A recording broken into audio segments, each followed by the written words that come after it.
할렐루야. 주한장로교회 원로 목사님인 그 나겸일 목사님이 책을 많이 쓰시진 않으셨는데 우연히 제가 서재에서 그 나겸일 목사님 책을 발견했어요. 그런데 제목이 숨어있는 사단의 정체라는 것이었어요. 그걸 좀 읽어보면서 교회가 이렇게 큰 데는 이유가 있구나. 또 이분이 영적인 사단의 정체를 깨뜨리고 또 그것을 대적하면서 싸우면서 지냈나 보다 하는 그런 생각을 했습니다. 저도 점점 강하게 느끼는 것은 사단의 실체에 대해서 별로 생각하지 않고 아무 생각 없이 이렇게 지냈는데 이 사단이 보이지 않는 곳에서 굉장히 역사하는구나 하는 그런 생각을 요즘 따라 하게 됩니다. 그래서 언제나 좋은 일이 있으려고 할 때는 또 사단도 굉장히 활동하고 또 그래서 오해하게 하고 섭섭하게 하고 속상하게 하고 그러면서 이렇게 하는 것도 있고, 그렇기 때문에 모든 성도들이 영적으로 깨어 있어서 잘 이렇게 살펴보고 그렇게 하는 것이 굉장히 중요하겠다 하는 생각을 하게 됩니다. 그래서 사단에게 대적하고 사단에게 속지 않으려고 사람을 보지 않으려고 노력을 많이 하려고 하고 있습니다. 여러분도 늘 영적으로 깨어 있어야 할 줄로 믿습니다. 눈에 보이지 않으면 늘 멀어지게 돼 있어요. 우리가 마음속에 주님을 영접했지만 실제로 없는 것처럼 사는 것은 그것을 실제로 보지 못하고 느끼지 못하기 때문에 그런 것입니다. 늘 옆에 사실 껌딱지처럼만 붙어만 있어도 신경을 쓰지 않겠어요? 아이고 참 여기 있지 이러면서 그런 표식이라도 해줘도, 그런데 내 안에 예수님 오셨다 아무것도 없잖아요, 여러분. 그래서 간증,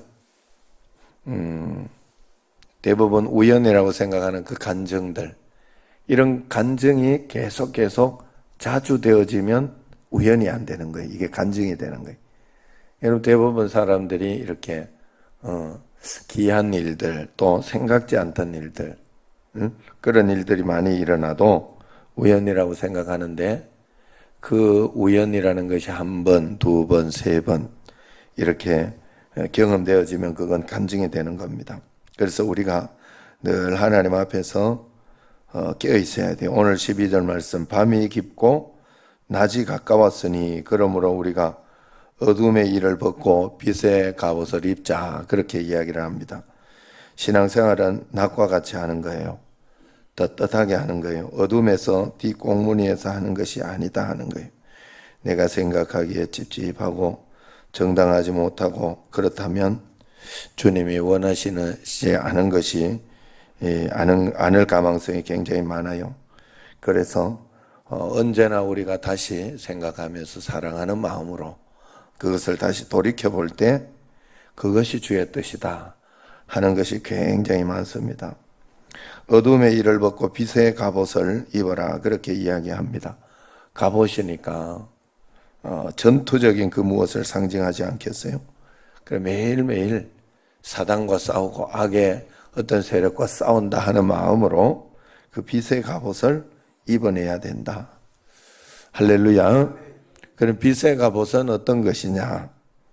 13절에 이렇게 보면 같이 한번 읽어봅시다. 낮에와 같이 단정히 행하고 방탕하거나 술 취하지 말며 음란하거나 호색하지 말며 다투거나 시기하지 말고, 그렇게 이야기합니다. 사람은 절대로 다른 사람 보고 있는 데서 죄 짓지 못해요. 조심하게 되어 있고 신경 쓰게 되어 있습니다. 그러므로 낮에와 같이 단정히 행하는 것이 주의 뜻이다 이야기를 합니다. 왜냐하면 주님께서는 우리를 안 보고 계신 것 같아도 불꽃 같은 눈으로 우리를 보고 계실 뿐만 아니라 감찰하고 계시다 하는 것입니다. 우리 마음에 진심을 보고 있다 하는 그런 것입니다. 절대로 눈 가리고 아웅하면 되는 것이 아니라는 뜻입니다. 그래서 방탕하면 안 됩니다. 보이는 데서 사람이 방탕할 리가 없어요. 늘 보이지 않는 곳에서 그렇습니다. 어두운 곳에서 그런 거예요. 술 취하지 마라. 음란하거나 호색하지 마라. 다투거나 시기하지 마라 이야기합니다. 얼마나 우리가 다툽니까? 투닥댑니까? 얼마나 신경질을 많이 부려요. 예, 제 이야기입니다. 예. 여러분들 제가 그렇다면 여러분들은 얼마나 신경 안 쓰고 살까 하는 생각을 해봐요. 제가 저도 이 정도로 이렇게 아차 이렇게 할 때가 굉장히 많은데, 여러분들이 그래서 늘 그건 참 많이 짓는 죄예요, 우리가. 그런데 죄라고 안 느껴요. 그러니 문제가 되는 거예요, 이게. 하나님 앞에서 시기하거나 뭐라 그럽니까? 다투거나 시기하지 말고, 뭐 음란하거나 어색하거나 이런 거는 죄라고 우리가 아이고 이러면서 조심하고 그렇게 한다고 하는데, 그것과 똑같이 시기, 다투는 거 이런 것도 똑같이 나왔다는 사실에 굉장히 중요하게 생각해요. 제가 요즘 축구를 안 봐요. 잘 안 봐요. 왜 그런가 하면 우리 애 때문에 그런 거예요. 우리 애 때문에. 시기가 나고 그 동기들이 이렇게 나오는 게 많으니까 시기가 나고 어떤 그런 것 때문에. 그래서 안 보는 이유는 그런 것들을 통해 가지고 보고 속상하면서 기분 나쁘거든요. 이게 시기라는 거는 어디에서 어떻게 날지 몰라요. 여러분 참 신기한 거는 사촌이 땅을 사면 좋아해야 되는데, 서로 가장 가까운 사람이고 친한 사람이고 해서 좋아해야 되는데 배가 아프단 말이죠. 이게 사단이 하는 거예요, 사단이. 그래 그게 아이고 이게 자연스러운 마음이다 이러면서 성경에 보면 받아들이면 안 된다는 뜻이요. 예. 여러분 이게 굉장히 중요해요. 그래서 저도 그런 것들을 잘 이겨내려고 안 보는 거예요. 그냥 그러면서 내 자신을 조정하는 겁니다. 조정하고 굳이 이렇게 시기하고 그럴 이유가 없잖아요. 질투하고 속상하고 그럴 이유가 없어요. 그래서 하나님 앞에 여러분들이 이것을 꼭 이게 중요하게 생각해야 돼요. 그래서 성경에 보면요, 이 시기하고 또 다투고 하는 이 두 가지는 굉장히 신앙이 어린 사람에게서 많이 나타난다 그래요.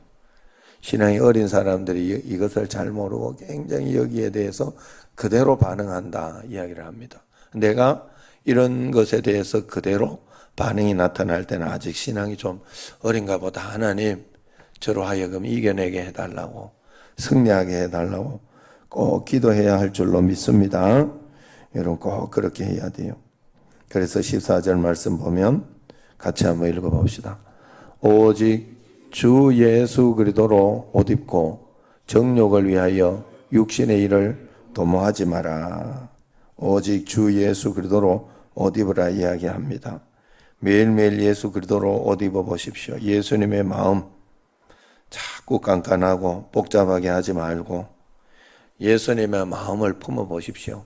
그냥 그 마음을 품어서 갈 때 역사가 일어납니다. 정욕을 위하여 육신의 일을 벗는 거죠. 모든 사람은 자기가 믿고 싶은 대로 믿기를 원해요. 그래서 모든 것은 자기가 해주기를 원해요. 신앙생활도 비슷합니다. 여러분 그래서 이런 글이 있더라고요. 그 목회자가 바르게 가르쳐주지 않으면 성도들은 자기가 믿고 싶은 대로 믿는다. 그래 여러분 성경에 있는 대로 여러분들이 굉장히 이것을 귀하게 여겨야 돼. 신앙생활이 그렇게 막 복잡하고 막 그렇지 않더라고요. 신앙생활이 막 그렇게 심오하고 막 내가 모를 정도로, 내가 알지 못할 정도로 그렇게 복잡하고 막 그런 게 아니에요. 신앙생활은 굉장히 쉬운 거예요. 그래서 그냥 단순하게 순종하고 단순하게 이렇게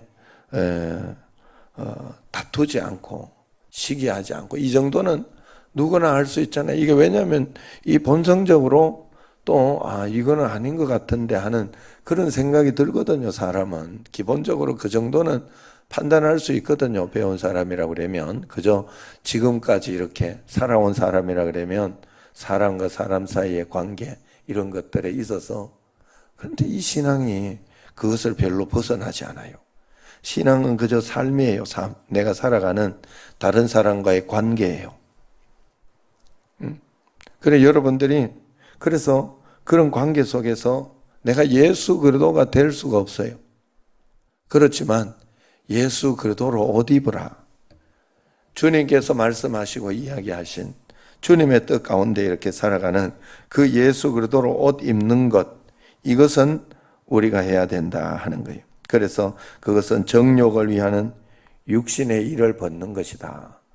정욕을 위하는 육신의 일을 벗는 것이다. 여러분 꼭 하나님 앞에서 세상의 신앙생활은 다른 거 없습니다. 고람대오입니다. 하나님 앞에서 하는 거, 하나님 말씀에 순종하는 거, 하나님 뜻대로 이렇게 하는 거. 왜 우리가 신경질이 나는가? 이유는 한 가지입니다. 신경질 나는 이유에 다툼이 일어나고 짜증나는 이유 중에 하나는 무조건 내 생각대로 안 들어주니까 그런 거예요. 내 말을 안 들어주니까. 그래서 하나님은 그 중에서 질서를 만들어 놓고 또 사람은 또 다 달라요. 다 참 신기하게도 달라요. 성격이 다 다르고 여기 100이면 100 다 다릅니다. 하나님은 참 신기하게도. 같은 성량의 성격도 있지만 그렇다고 똑같지는 않아요. 생각을 해보세요. 어떤 사람은 홀 어머니한테서 자란 분도 있을 것이고 그것만 있어요. 홀 어머니에서 자랐다고 해도 자식이 한 7명 되는 데도 있을 것이고 7명인데 딸만 있는 가정도 있을 것이고 또 아니면은 또 홀 아버지 밑에서 자란 분도 있을 것이고 또 자식이 2남 3녀 이럴 수도 있고 독자일 수도 있고 환경이 다 다르니까 그 환경이 다르면서 배웠던 어떤 그런 자기만의 독특한 뭔가가 있단 말이죠. 사람은. 그렇기 때문에 자기께 맞다고 그러면 그게 우상이 되는 거예요. 그리고 그 길을 따라가면 안 돼요. 오직 예수 그리스도로 옷을 입어야 돼요. 자기 정욕을 따르면 안 됩니다. 육신을 따르면 안 돼요. 아무리 맞는 것 같아도 그래서 교회라는 것을 오고 또 어느 단체가 가고 어떤 곳에 이렇게 갈 때는 질서라는 게 항상 있는 거예요. 그 단체에 장이 있고 또 거기에 질서에 맞춰야 되는데 이것도 안 하냐면서 그건 내가 질서에서 올라갔을 때 이야기하는 거예요. 내가 아닐 때에는 그러면 말도 못하냐? 말로 할 수 있어요.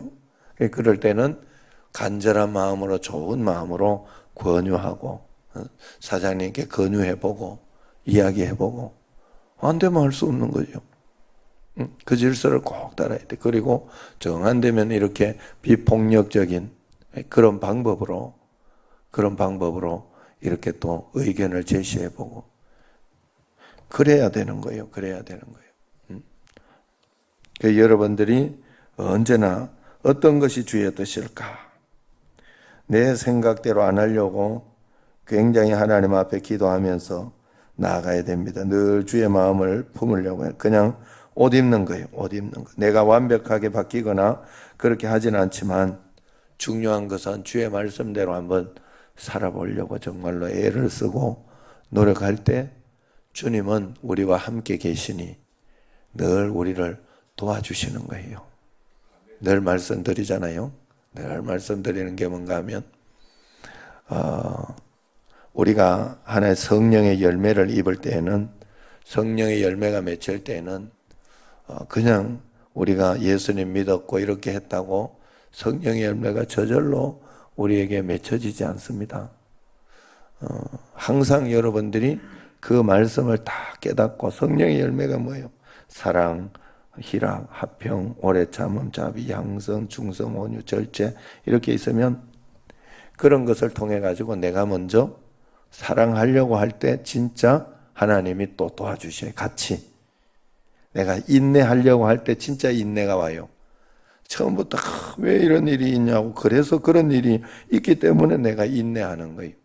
그런 일이 있기 때문에 내가 사랑하는 거예요. 그런 일이 있기 때문에 내가 오래 참는 거예요.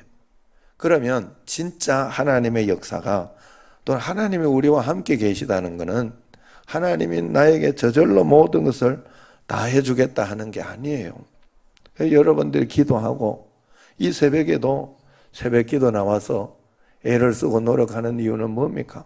이 새벽에 힘들고 어려운데 나와서 기도하는 이유는 하나님 앞에 나의 간절함을 보여주고 그렇게 하는 거예요. 이 새벽 기도까지 나와가지고 기도하면서 세상에 나가서는 육신적으로 육신의 정욕의 옷을 입고 그렇게 살아가지고 그냥 다 까먹고 그럼 얼마나 억울해요.